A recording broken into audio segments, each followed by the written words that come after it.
And there shall be signs in the sun, and in the moon, and in the stars, and upon the earth distress of nations with perplexity, the sea and the waves roaring, men's hearts failing them for fear, and for looking after those things which are coming on the earth. For the powers of heaven shall be shaken. One man, one microphone, one mission, one message. True News, the only newscast reporting the countdown to the second coming of Jesus Christ. And now for the most powerful hour on radio, here is End Time Newsman, Rick Wiles. This is True News, 1 hour of uncensored news, views, and commentary. Welcome to the program. I'm Rick Wiles. Today is Monday, March 16, 2015. The world is breathing easier today now that Vladimir Putin has been found. The 62-year-old Russian president has not been seen in public for 11 days. The internet was rife with rumors that he had died or was extremely ill or had been overthrown, even celebrating the birth of his love child. A grinning Mr. Putin said today that the world would be boring without gossip. A more sobering report from Moscow, however, was Mr. Putin's statement during a TV documentary in which he confirmed that he was prepared for a nuclear war with NATO over the Crimean Peninsula. Speaking on Russian state television, Mr. Putin said he was prepared to face the worst possible turn of events in the Crimea. Asked whether he was ready to put Russia's nuclear forces on alert, Mr. Putin said, quote, "We were ready to do this," end of quote. As the West intensifies its sanctions against Russia over Ukraine, Russia has responded with aggressive nuclear bomber patrols near the airspace of the United States, Canada, Great Britain, and some Scandinavian countries. With Mr. Putin back in his Kremlin seat today, he ordered 40,000 Russian soldiers in northern and western Russia to be put on full alert early today as part of an unannounced SNAP exercise to test combat readiness in the Arctic. The exercises involve Russia's Northern Fleet as well as airborne and other troops in western Russia. Meanwhile, 80,000 soldiers and 20,000 civilians are participating in a massive air defense and artillery drill in Venezuela. There are South American reports saying that Russian and Chinese military advisors are on the ground participating in the war exercise. Venezuelan troops will be using Chinese amphibian weapons and Russian missiles and artillery. What spooked Venezuela to prepare for war? Barack Obama recently declared Venezuela as an unusual and extraordinary threat to America's national security. And what spooked Barack Obama to declare Venezuela a national security threat? The Latin American socialist nation has allowed Russian strategic nuclear bombers to land and refuel at its military air bases. Russia is also negotiating with Venezuela to build air force and naval bases in that country. The world has entered a historic war cycle. Are we on the verge of World War III? If yes, will it be nuclear? My guest doesn't believe World War III will culminate in a nuclear holocaust, but he does see the serious possibility that it may be fought asymmetrically. Many of our listeners are subscribers to his company's financial research and or newsletters such as Money and Markets and Uncommon Wisdom Daily. Dr. Martin Weiss founded Weiss Research in 1971. He is also the president of Weiss Ratings, America's leading independent rating agency.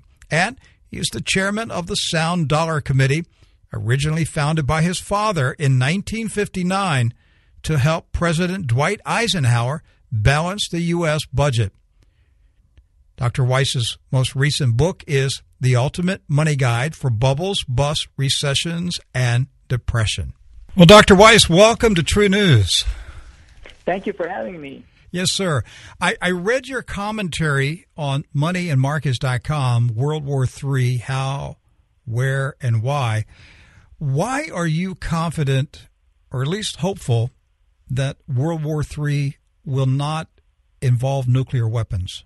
I think we have to get that issue off the table before we can start talking about World War III, because I don't know about you, but when anyone comes to me and says we're going to have another world war, that's the first thing that pops into my mind. And that can cloud your thinking tremendously. We didn't have a nuclear confrontation during the Cold War of the 20th century for very strong reasons, because there was an assurance, almost a total understanding that a World War III or a Cold War, a hot war with nuclear bombs would assure the mutual self-destruction of both sides. And that is what was the underlying every single time that either the West or the East backed down from a direct confrontation. I mean, the Russians tanks invaded Budapest, and they invaded again in Czech Republic. Now it was at the time before Czechoslovakia, and the United States, the West, did not lift a finger to combat that, because it was clear that that was their turf, essentially, and it was also clear that if there was a direct confrontation between the Soviet Union and the United States, it would be the end for everyone.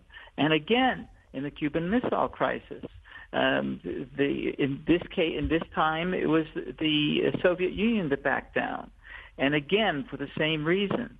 Today, the mutual interdependence between Russia and the former Soviet states is far greater than it was back then. So, if anything, the likelihood of a nuclear confrontation today is greatly reduced. And even some of the nutty folks, such as in North Korea, have a fundamental understanding that they would not survive. They just would not survive it. It's all about brinkmanship and then pulling back from the brink. Now, Pope Francis said in September 2014 that World War III had actually already started. Was he correct? He was correct, but it's not the kind of World War III we were just talking about. What he was talking about is a combination of crimes, the kind of crimes we've seen, for example, committed by ISIS, massacres, destruction on a local level, civil wars, proxy wars, cyber wars, economic wars. That's what World War III is beginning to shape up to look like. And, I think it'd be interesting to talk about each one of those. For example, economic wars have already been declared. We've seen that between Russia and the United States. I mean, the Russians already have limited access to foreign markets and capital because of the sanctions. The Russian ruble has already lost half of its value because of the sanctions and other factors. The Russian economy is already suffering, and if this continues to escalate, you could see Russian banks excluded from the global payment system. You could see the Russians retaliate by cutting off oil and gas supplies to Europe. And you could see the Russian economy fall even further, which, by the way, is not good for us. We, as Western investors, have a lot of money. Our corporations have a lot of money invested in Russia.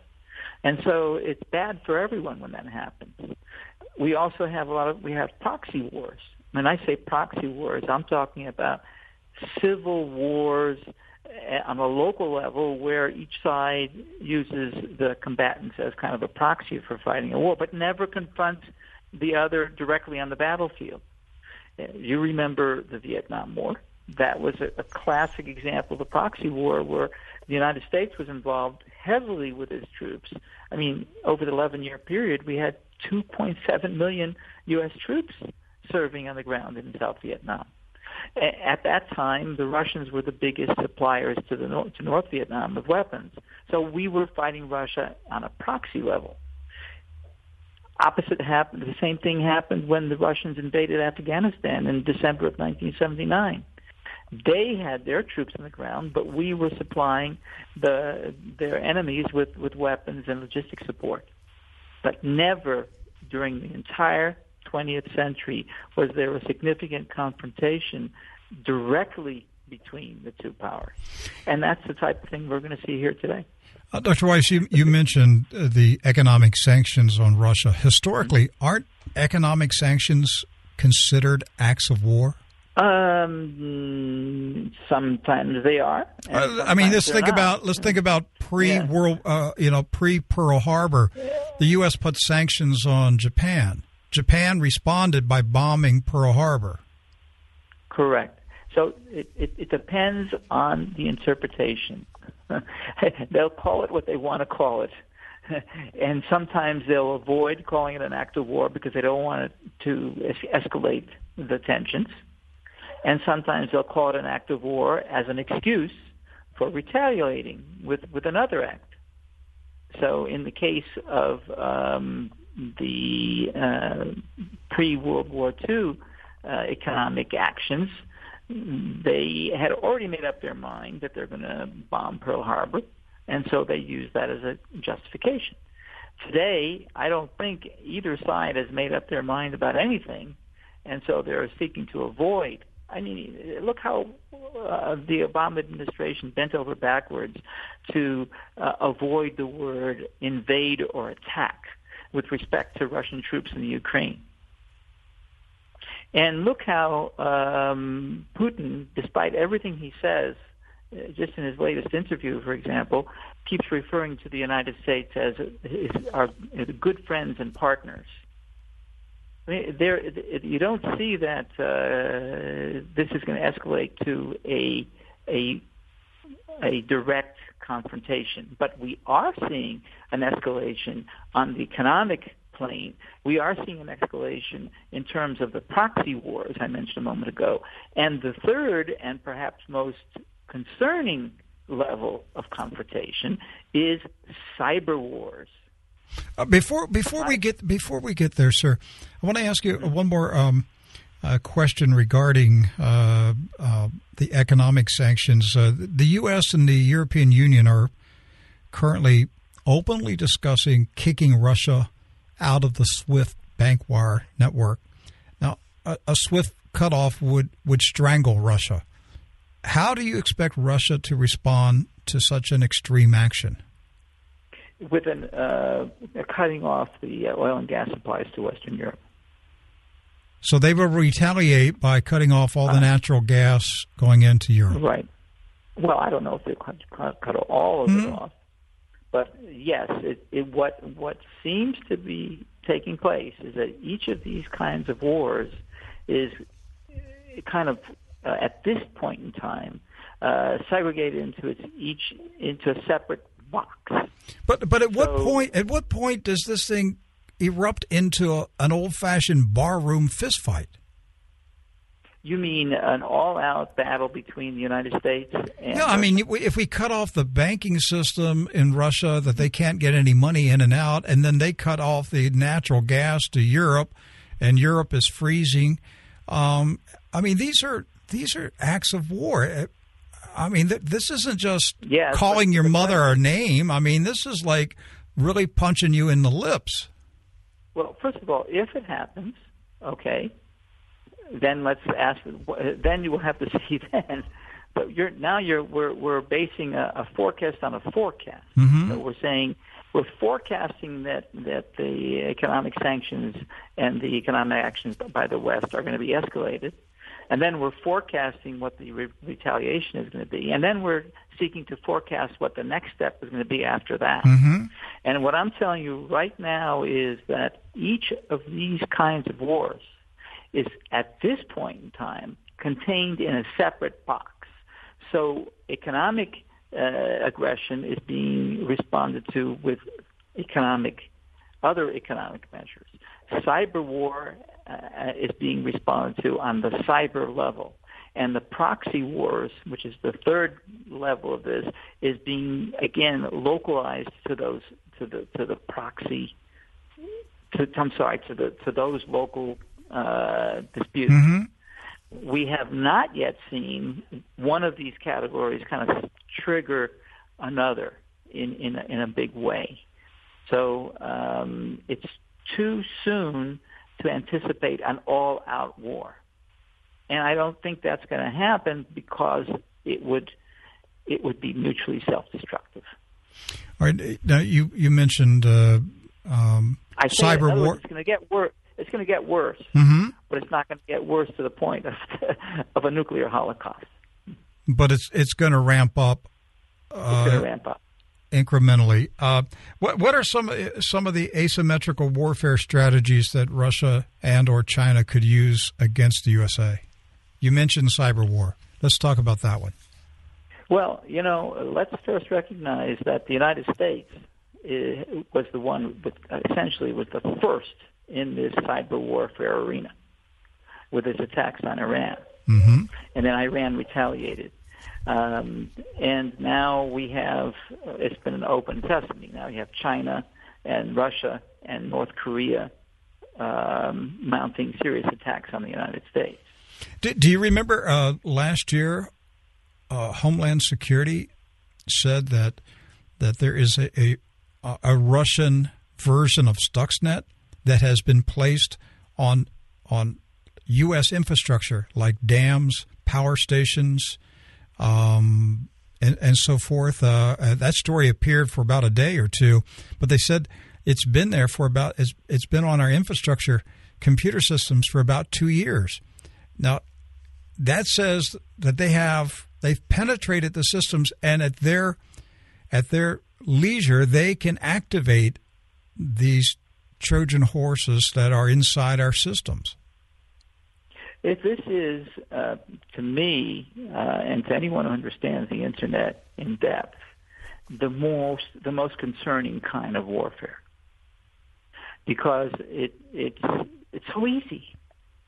It doesn't require much of an investment, and it doesn't come with all the collateral destruction that you see in physical warfare. But it can be extremely damaging to the other's economy and ability to act on virtually every level. So this is the most concerning. And what is also concerning is that most of the R&D, most of the manpower and brain power is going into the offensive side. And a lot more needs to be invested on the defensive side, especially here in the United States. I think that's beginning to change, but they have a long way to go. From your perspective as a financial consultant, are you a researcher? What are you hearing in the banking and financial industry about the potential, the possibility of a major cyber attack in our financial system?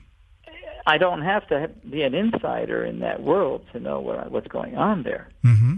It's all over the news. They're very concerned about these invasions, and they're extremely concerned about how easy it was for groups or individuals with minimal investment to penetrate these massive private databases. Extremely worried about it. And that's a good thing because, as I said a moment ago, that's spurring them to invest a lot more heavily in defenses.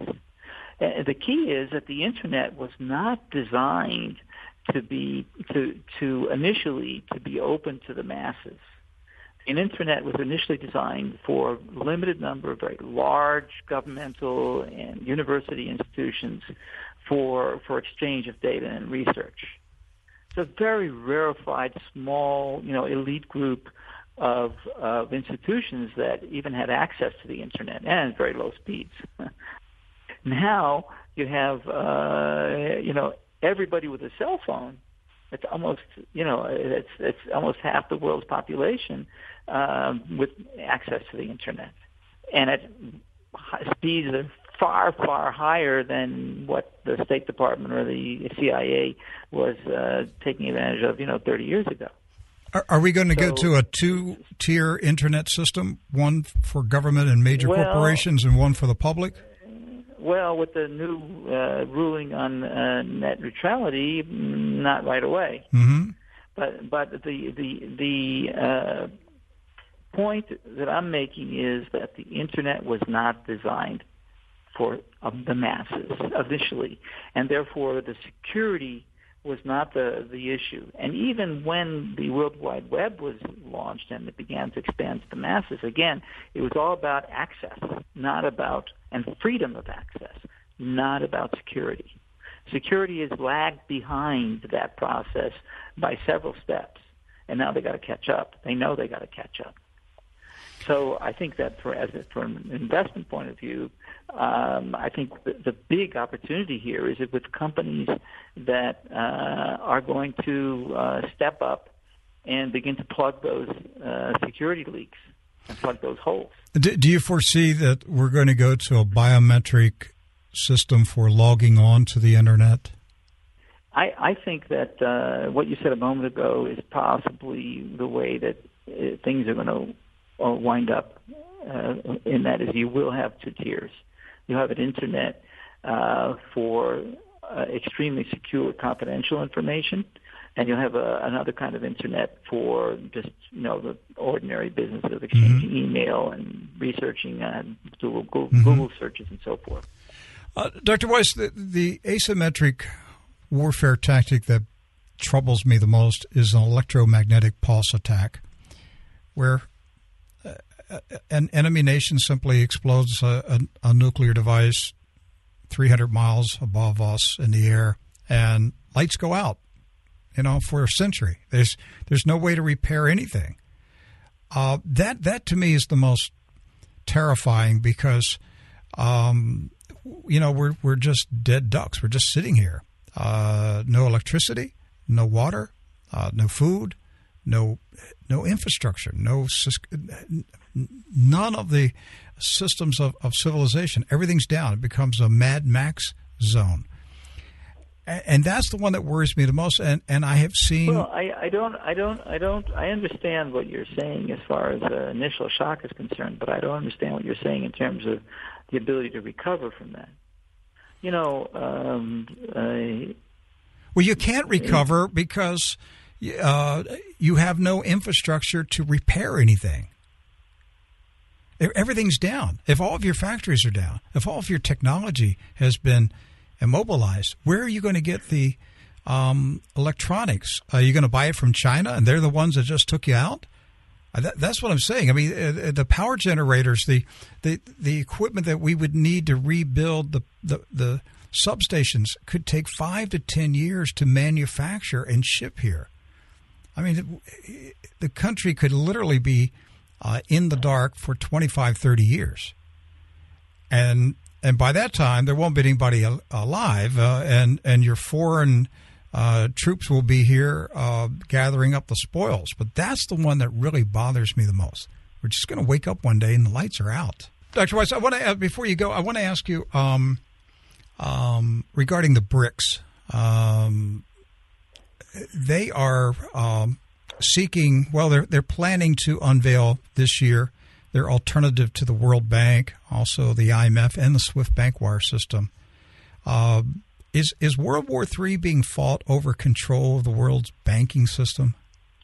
The world's banking system is currently has its other issues beyond control or hegemony over the central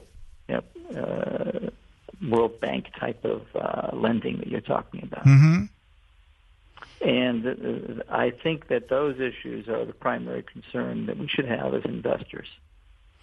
And primarily the excessive use of zero interest rates, the excessive use of money printing, the excessive use of debt. All those things are a more serious threat than what's happening in the third, among the BRIC countries. But if they set up an alternative to the World Bank and the IMF and the SWIFT wire, aren't they opening the door for 100 or so countries to join and say we're leaving the dollar, we're going to join this new system? They don't have that level. It's one thing to talk about it and to set up small kind of flaking institutions that have that as their mission. It's another thing to actually execute on that plan.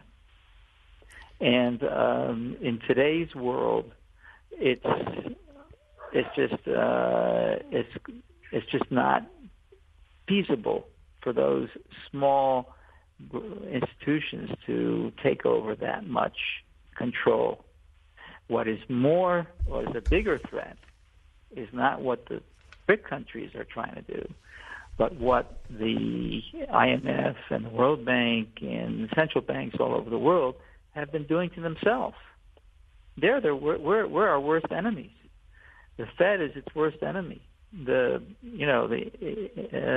ECB, the European Central Bank, and the BOJ, the Bank of Japan, they're their worst enemies. They've been shooting themselves in the foot since 2009, and that's after shooting themselves in the foot many times before. Right now they're getting away with it, but as soon or later, they're going to get their payback in the form of just a massive lack of confidence in the currencies that they supposedly are trying to manipulate. How long can this go on? The quantitative easing Ponzi scheme. How long can this continue? Well, I'll tell you one thing. It's gone on a lot further and been taken a much greater extreme than I imagined possible. Mm-hmm. If you asked me this question 3 years ago, I would have said, or 2 years ago, I said, there's no way they can continue this without consequences. And here we are 2 or 3 years later. They not only continued, but they've accelerated the pace. The U.S. Federal Reserve is temporarily, throttled down, but in the meantime, the ECB and other major central banks have actually accelerated the process. And that is not going to end well. That's the big threat to the IMF and the World Bank and the central banks of the world, not what the big countries are trying to do. Well, see, that's where I think the BRICS are getting ready for this crisis. I think they're setting up an alternative system so that when the Western-controlled central banks collapse, when the confidence in them collapses, they have an alternative. That's my view. I think that they're setting up another system, assuming that the world is going to rush to them. Yeah, we'll have to see how that pans out. Okay. And the reason I say that is because if the mainstream large central banks are in trouble, they'll be in trouble too. Hey, one last question before I let you go. What explains the rapid acceleration in the value of the U.S. dollar? There are 3 factors coming together around the same time. The first is what we talked about in the beginning of this conversation, the threat of conflicts and escalating kind of low-level World War III is helping to drive flight capital from the Middle East, from Europe, from other parts of the world to what is perceived to be the safest markets in the world, and that's the U.S. So that money is rushing into the U.S. dollar. The second reason is you've seen the collapse in oil prices. That's positive for the U.S. dollar. And third, you have as I said just a moment ago, the European Central Bank and other central banks have been accelerating their money printing machines, whereas the U.S. Fed, at least temporarily, has been throttling back. And so that is driving, they're pumping out the money faster than we are. And that free money has nowhere to go, and it's looking to, it comes to the U.S. dollar as well. Okay. Well, my guest today, Dr. Martin Weiss, and he is the president and founder of Weiss Research in West Palm Beach, Florida, Florida. And He is the publisher of Money and Markets, the website moneyandmarkets.com, a number of newsletters there. Dr. Weiss, appreciate you being on True News today. Thank you so much. Thank you. Well, let's take a break. When I return, Mr. David Morgan, publisher of the Morgan Report, a newsletter on investing in silver, will be here on True News. Don't go away. You're listening to True News, the End Time Newscast. Rick will return after this announcement.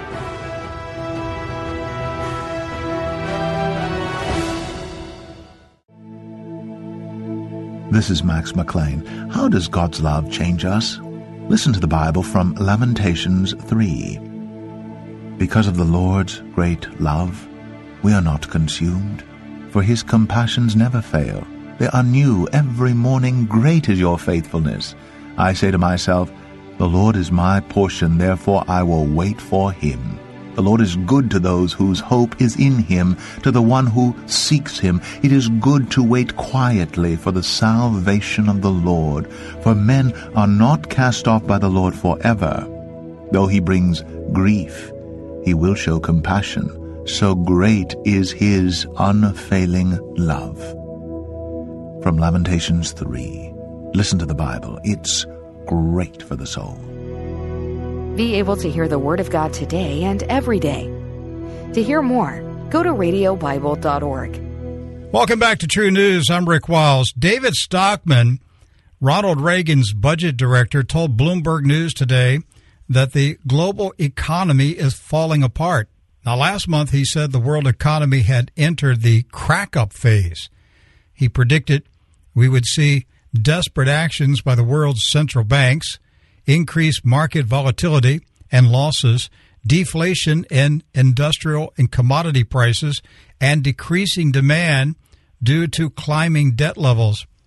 Meanwhile, Stephen Englander, G10 foreign exchange chief for Citibank, sent out an alert last Friday observing that the current rise in the value of the U.S. dollar has come about at a faster rate than at any other time since the modern system of currency exchanges came into existence. Is 2015 the year the existing global financial architecture breaks apart? If yes, what will take its place? And how can you protect yourself and ride out the storm and come out on top? Mr. David Morgan is on the telephone to discuss these issues and answer these questions. He is the editor and publisher of the Morgan Report, a monthly report that covers economic news, overall financial health of the global economy, currency issues, and the key reasons for investing in precious metals. His website is silver-investor.com. This is David's first time on True News. Mr. Morgan, welcome to the program. Well, Rick, thanks for having me. I've been a fan. I listen to your show fairly often. I certainly wouldn't say I get them all, but quite often I listen to your show. Well, thank you. That's an honor. I wasn't aware of that when we invited you. So that means you'll get invited back. Now that I found out you're listening to the program, I'm honored to know that. David, things are extremely volatile right now. I mean, you've got Ronald Reagan's budget director saying the whole thing's breaking apart. We've entered the crack-up phase. You've got Citibank sending out an alert saying, hey, the value of the dollar is climbing faster than any time in history. And we could go down the list of all the other things that are taking place, the plunge in oil prices, the deflation that's gripping much of Europe and other parts of the world. In your estimation, where is the world right now? Well, I don't have a lot to add, Rick. Where we are is extreme volatility implies extreme uncertainty. And the human species strives to be in a place of safety. In other words, we all strive for something tangible that's real that you can rely on. And money actually is one of those things that people like to rely on, the idea being of financial independence, for example. So when you have currency markets being very volatile, you have bond markets, all these markets, what they're shouting clearly is that we don't know which direction to go. And as you pointed out, the dollar hitting a 12-year high here very recently versus all other currencies, if you use the dollar index. That isn't a big surprise to me, because the certainty that investors or people in general are seeking is safety. And the perception, and it's an incorrect perception, is that the safest place to be is the U.S. dollar. So there's a lot of people that are liquidating whatever investments they have, or, it could be stocks, could be bonds, could be whatever, or just they're moving their savings from a certain currency to another one. That's the mass majority of the move. So I'm getting out of the ruble, I'm getting in the dollar, I'm getting out of the euro, I'm getting in the dollar, I'm getting out of all these currencies, I'm moving in the dollar. That, Rick, is the last step before the run to gold, because the safety is perceived to be the almighty U.S. dollar, and that market clearly shows that to be the case. And I won't argue with the market. I never do. I try never to. Would you say that it's not so much that the dollar is increasing in value as it is other currencies are plummeting in value, and the dollar is the last resort? That's where everybody's going as the other currencies are falling, and the dollar will be the last one that falls. Is that basically what you're saying?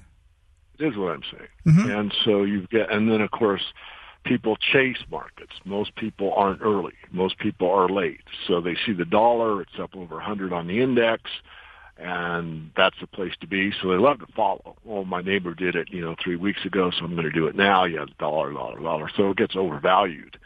But what people don't understand, and history bears this out again and again and again, is that any fiat currency, the dollar included, will fail. And just to back up and give some background on the failure rate of the dollar, if you look at the foundation of the Federal Reserve in 1913 and today in 2015, and you use the Federal Reserve Board's own criteria, in other words, on their website, they will tell you that 100 cents in 1913 is today worth 4 cents. So now what we're arguing about is not the 96% loss that's taken place in roughly 100 years of the U.S. dollar, but it's the strongest one out there relative to all other currencies. So bear that in mind, and then ask yourself the question, now we're asking ourselves to worry about the last 4 cents, which we should be concerned with. But the point being is that the vast majority of the debasement of the currency has already taken place behind us. 96% of it is behind us.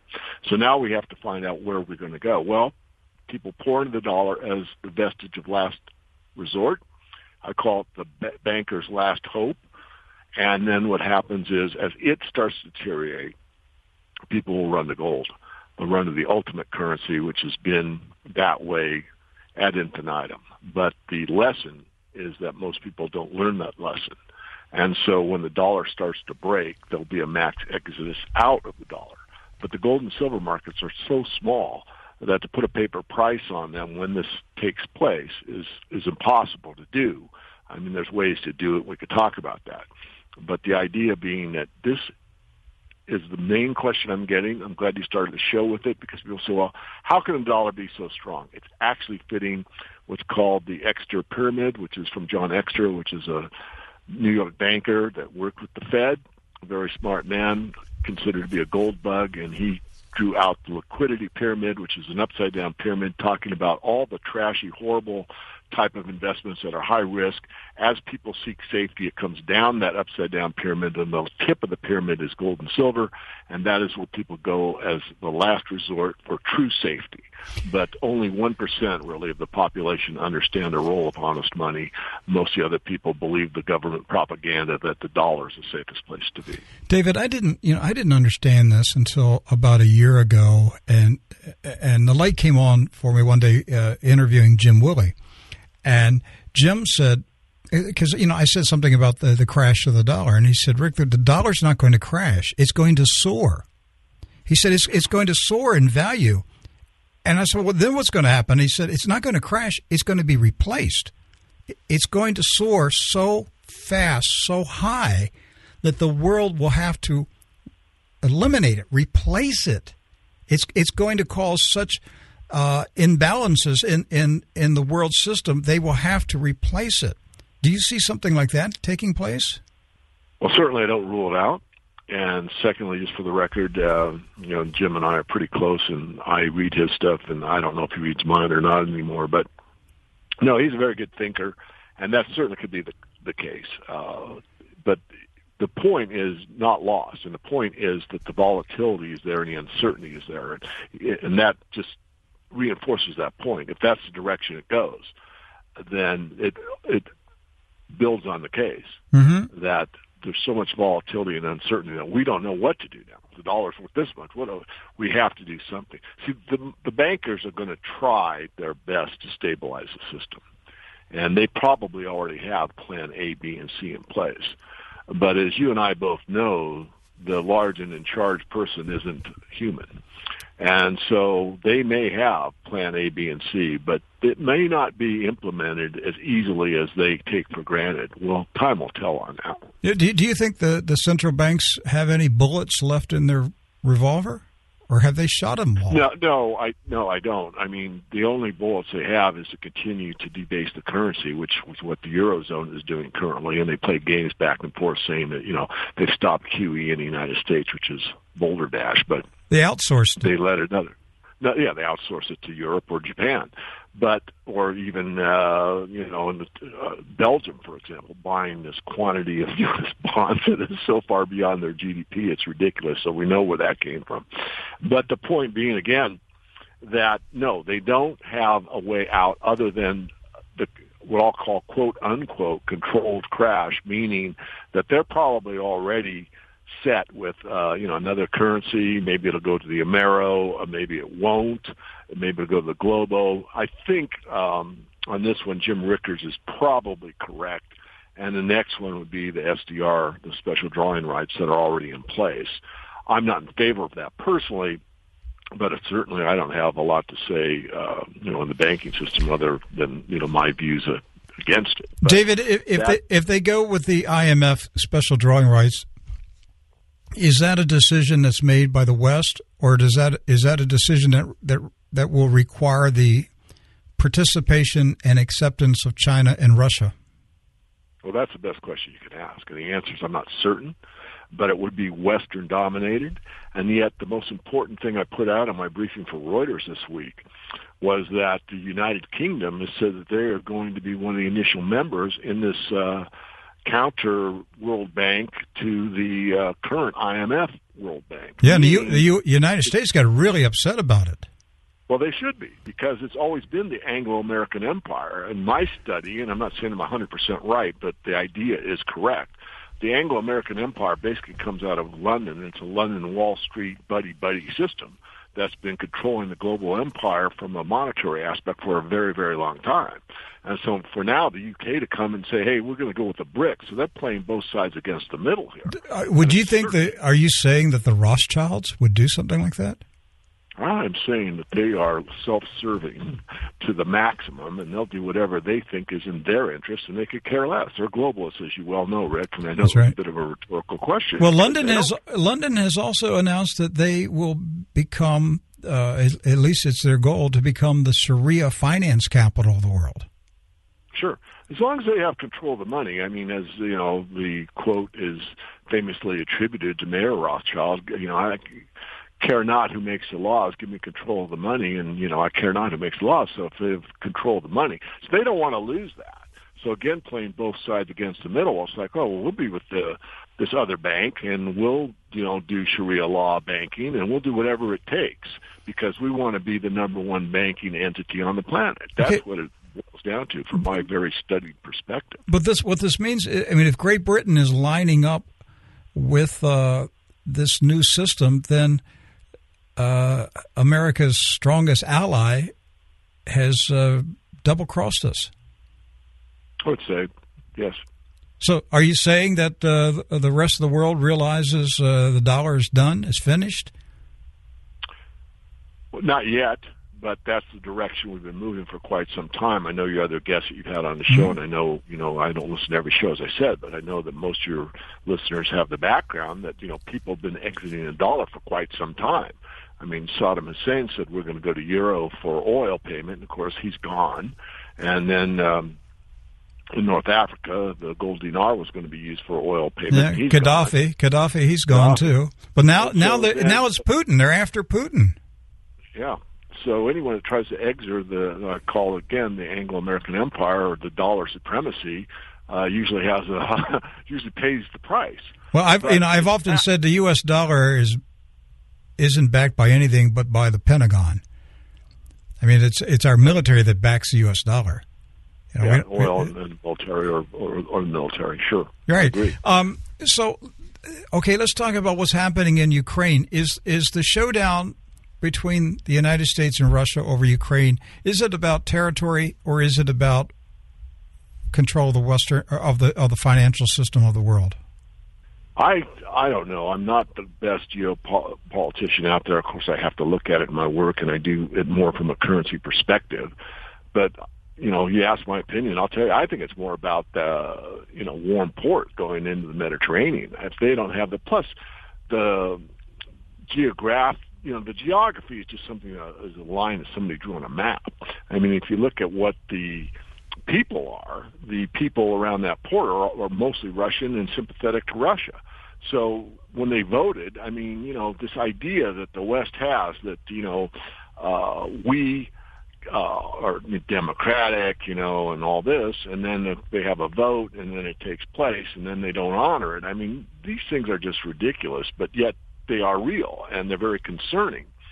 So my idea there, Rick, is that I don't think that plays a lot in the currency side of things, but I think it's very important to watch it and certainly could be a trigger point. I'm not trying to make light of it in any way, shape, or form. What I'm trying to say is I think it's bigger than where it starts. It's started, and if it starts there or Syria or Iran or any of the other problems that we have globally, I'm focusing on all of them, and I'm not smart enough to know exactly, where that match is lit, but I think it's already been lit, and it will continue, and it will continue to burn, and it will continue to take in more and more of these countries surrounding it.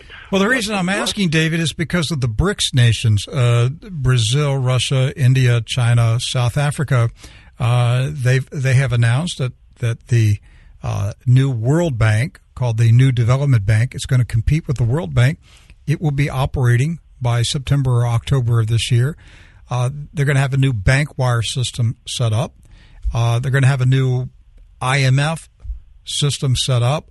They're moving quickly to bring out into the existence a new financial architecture. And once that's operating, a lot of other nations that maybe privately don't like America and are fed up with America's assertiveness is simply going to switch allegiance.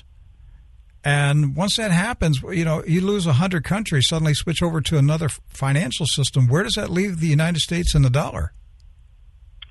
Well said, Rick. And where does it leave it? It leaves it going down. It leaves it with no one there. And once, if the UK definitely opts out, which they certainly have the ability to do based on what they're putting in the public domain, then all of a sudden the mighty dollar is turned around. Or, as you said before, maybe Jim Willey's right, and it soars, and we have to do something with it. Like, we can't have this currency in this mode, so we're going to have to change it or whatever. But certainly, you're right, and I wanted to just add on to what we talked about, moving away from the dollar. There's been so many trade agreements with the BRICS where they go currency to currency and circumvent the dollar altogether.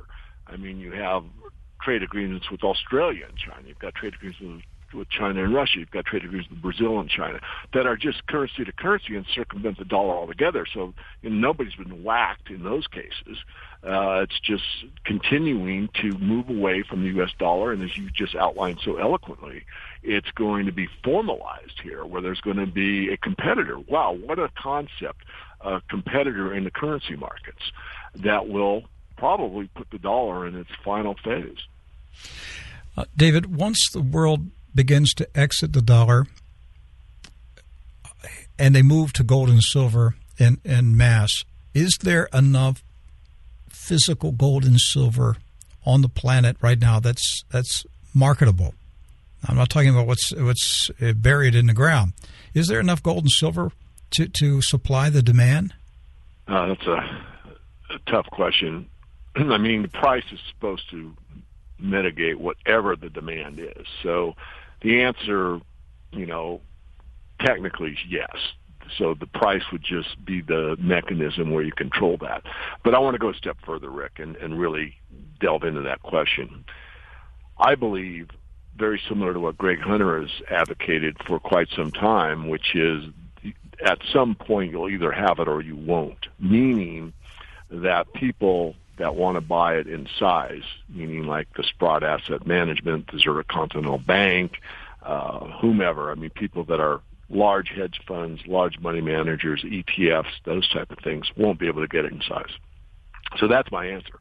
I think that you will not be able to see large transactions. In other words, China, for example, continues their insatiable appetite for physical gold, and they put in an order for, let's say, double or triple what they normally buy in a month, and it can't be filled. That day, in my view, is coming.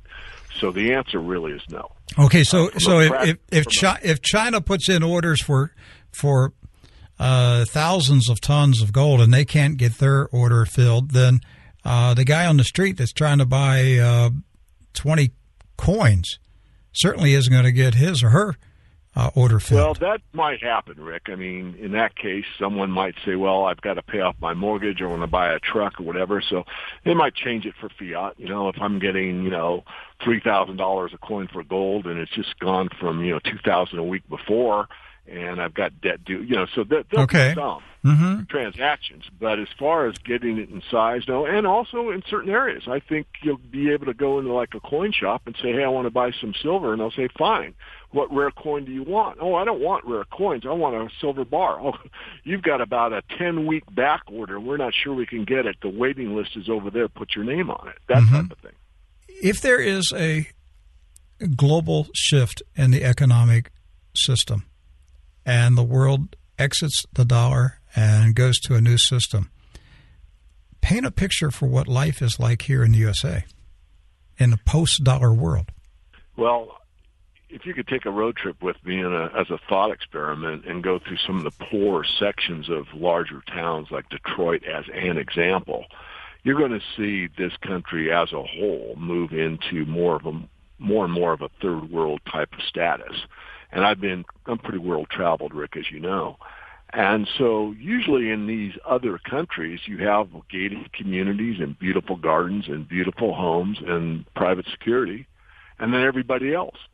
And that's the direction we'll be moving, Rick. It'll be the haves and the have-nots. There will be no middle class. The middle class is being wiped out, and it's going to be completely destroyed, and you're either going to be one or the other. Of course, there'll be some in the middle, but that, as an example, is the direction. So get ready that this land of plenty, this land of overconsumption, this land of almost too much of everything, supersized beyond every aspect of our lives, that is going to be a distant past in the, say, next decade or so. Is silver a better buy than gold? And if yes, why?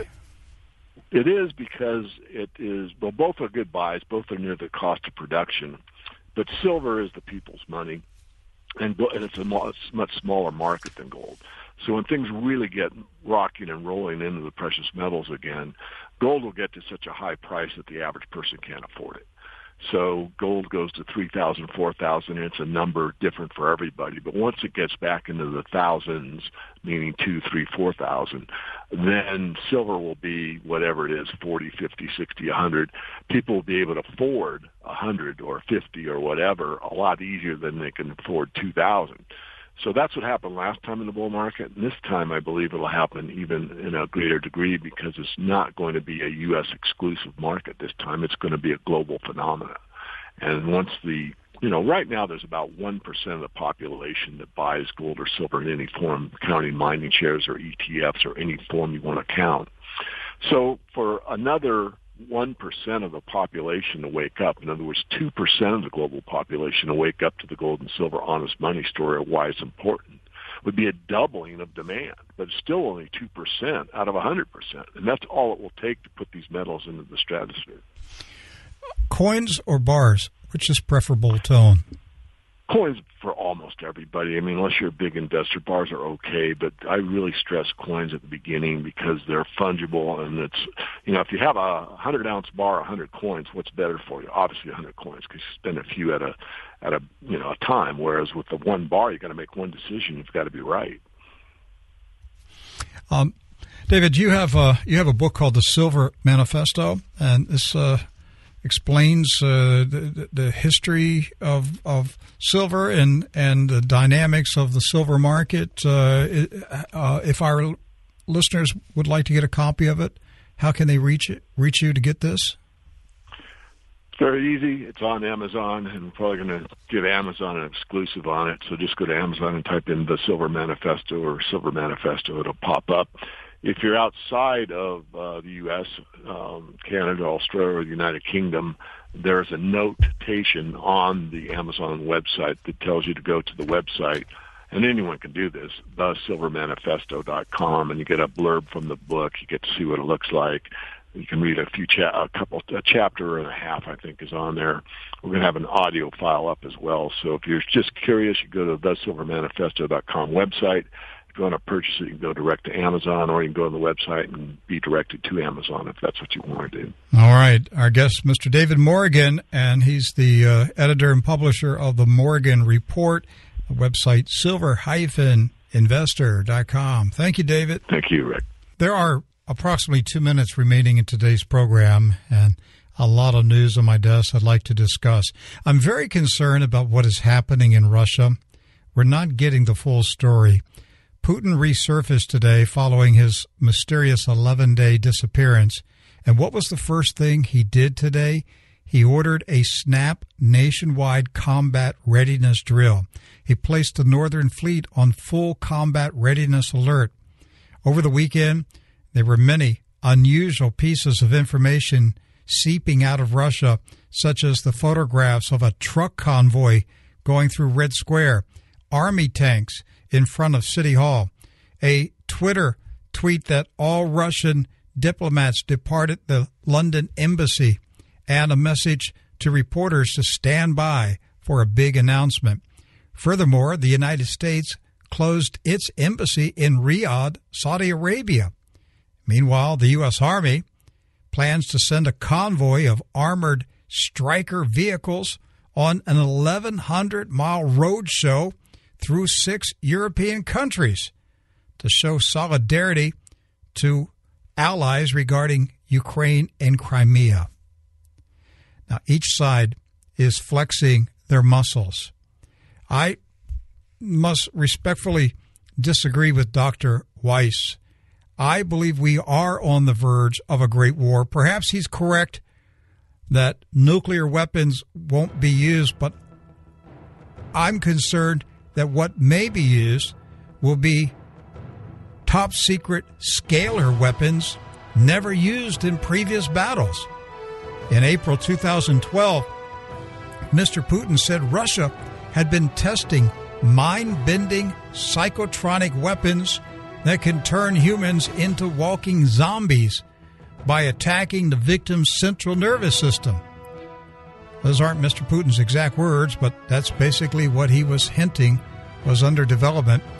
He said the top-secret radiation weapons are, when compared with existing nuclear weapons, more acceptable in terms of political and military ideology. In other words, there won't be the radiation that destroys the land for centuries. They're going to use weapons that take out human beings and lets everything else stand. Directed energy weapons, geophysical weapons, psychotronic weapons, all part of the Russian battlefield plan. All I can say is, come quickly, Lord Jesus. Come for your people.